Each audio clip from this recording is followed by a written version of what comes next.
Заклучно со 31 декември 2020 година, 245 работодавачи кои добиле финансиска подршка од државата за исплата на плати за ноември во износ од 12.298.833 денари не им исплатиле плата на 782 вработени, објави на денешниот прес директорката на УЈП Сања Лукаревска. Претежно компаниите каде вработените не добиле плата по оваа основа се од 3 града: Скопје 73, Тетово 21 и Гостивар 10. За ова следуваат санкции. За овие 245 работодавачи се изготвени и доставени опомени за неисплатена плата.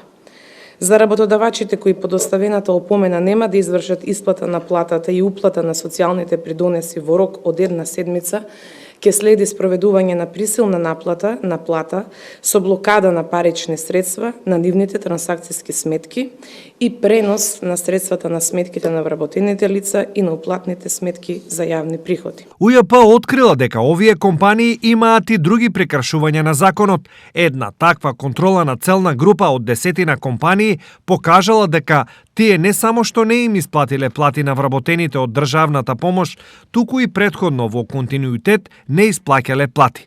Дека овдека станува збор пред се за компании кои што имаат од 1 до 5 вработени, пред се станува збор за фамилиарни бизнеси, кои што не само што ги немаат исплатено платите преку оваа државна помош, туку и претходно немаат правено исплата на плати ке своите работници. Така што, детектирајќи еден проблем, ние уствари детектиравме повеќе проблеми. Се надевам дека наредниот период кога ќе завршиме со сите овие контроли, ќе го видиме и соодветниот резултат. Контролите за неисплатена финансиска подршка, како и со детални контроли за сите видови даноци, продолжува, најави првиот даночник во државата.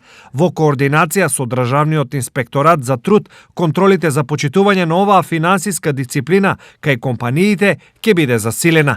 Особено, инспекцискиот надзор ќе е интензивен кај компании кои исплатиле пониска од минималната плата согласно законските одредби, се слушна на денешниот прес на Лукаревска.